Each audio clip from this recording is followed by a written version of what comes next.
The boy sat alone at the far end of the lavish dining hall, surrounded by glittering chandeliers, crystal glasses, and tables filled with people who dared not look his way.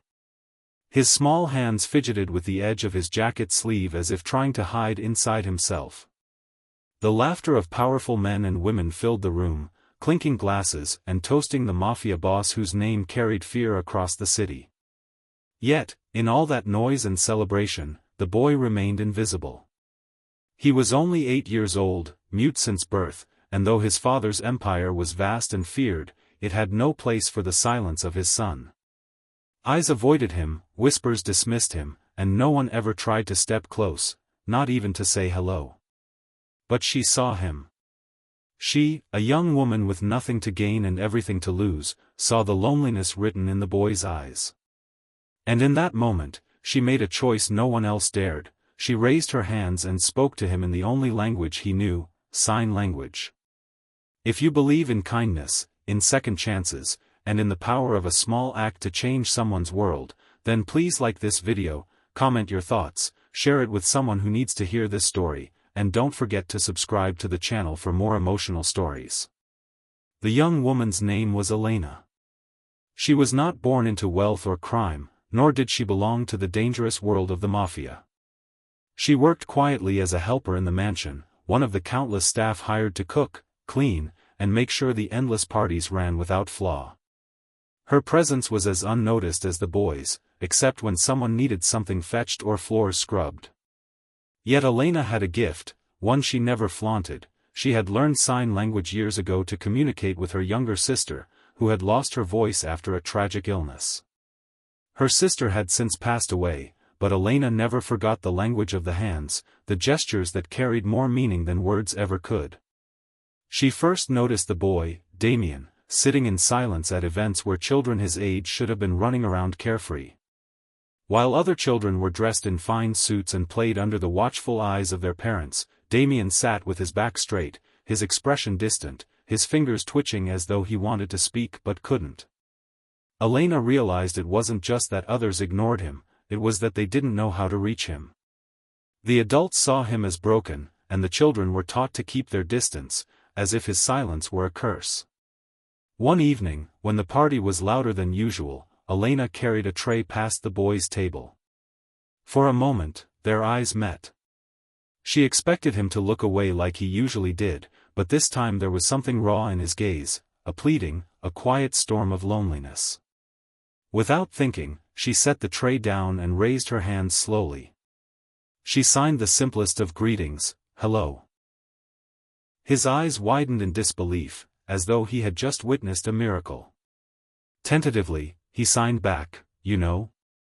Elena nodded with a smile. That was the beginning of something neither of them could have imagined. At first, their exchanges were brief.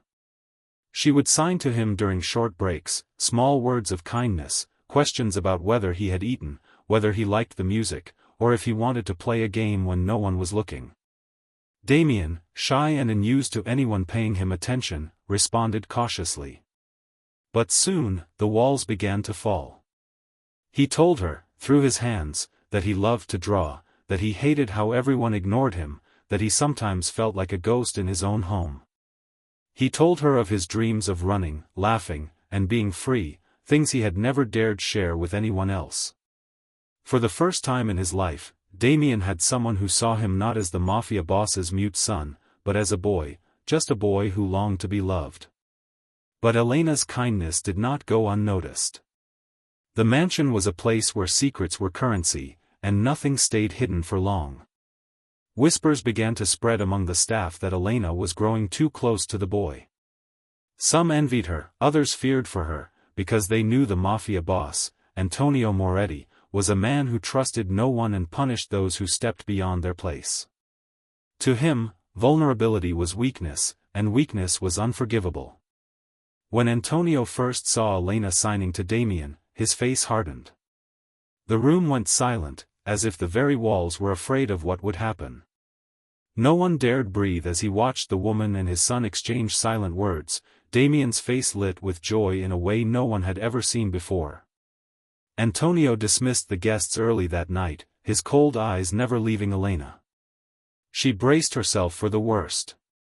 Yet, instead of anger, Antonio found himself struck by something unfamiliar: confusion.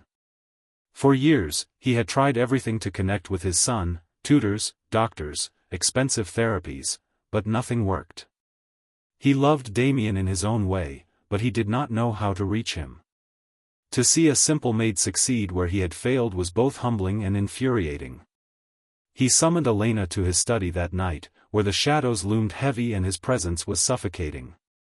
Elena stood trembling, knowing one wrong word could cost her everything. But when Antonio asked her how she knew Damien's language, she told him the truth.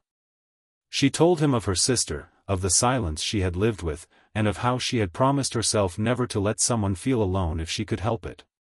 Her honesty disarmed him, though he did not show it. He allowed her to leave but warned her that his world was dangerous, and kindness could be mistaken for weakness. Still, Elena continued. She could not ignore the boy's need for connection. Day by day, she and Damien grew closer. She taught him how to sign new words, how to express feelings more clearly, how to laugh silently yet fully. She encouraged him to draw, to create stories with pictures and gestures. In return, Damien gave her something she hadn't felt in years: purpose. She was no longer just a maid, she was a bridge between silence and understanding. The true test came one night when Antonio was ambushed by rivals, and chaos erupted in the mansion. Gunfire rang outside, men shouted orders, and the staff panicked. Damien, terrified, froze in his room. Elena found him curled in the corner, hands over his ears, tears streaming down his face. She knelt beside him, signing slowly, "You are safe. I am here. Breathe with me." He focused on her hands, matching her breaths, calming as the chaos raged beyond the door. For the first time, Damien did not shut down completely. He held her hand tightly until the danger passed. When Antonio returned, wounded but alive, he saw what Elena had done. Damien clung to her, not letting go. Something broke inside Antonio then, not weakness, but the realization that his son needed more than power, more than protection. He needed love, patience, and someone who could truly understand him. From that day forward, things began to change. Antonio did not soften overnight, but he gave Elena his trust, an honor rarer than gold in his world. He asked her to continue teaching Damien, to stay by his side, to show him the language of silence that had once seemed impossible to learn. Slowly, even Antonio began to pick up signs, awkward at first, but sincere in his effort. For the first time, father and son could speak, truly speak, even without words. The mansion that once echoed only with fear and commands now carried moments of laughter, silent stories told with hands, and a boy's smile that could light the darkest of rooms. Damien no longer sat invisible at the edge of grand parties. He sat beside his father, proud, confident, knowing that he was finally seen. Elena had changed not just the boy's life, but the heart of a man many thought incapable of love. She had done what no wealth or power could: she gave them a language to bridge the silence. If this story touched your heart, if it reminded you of the power of kindness, of seeing someone when the world turns away, then please like this video, share it with others, leave your thoughts in the comments, and don't forget to subscribe to the channel for more stories that inspire and heal. Because sometimes, the smallest act, a hand raised in understanding, can change not just one life, but many.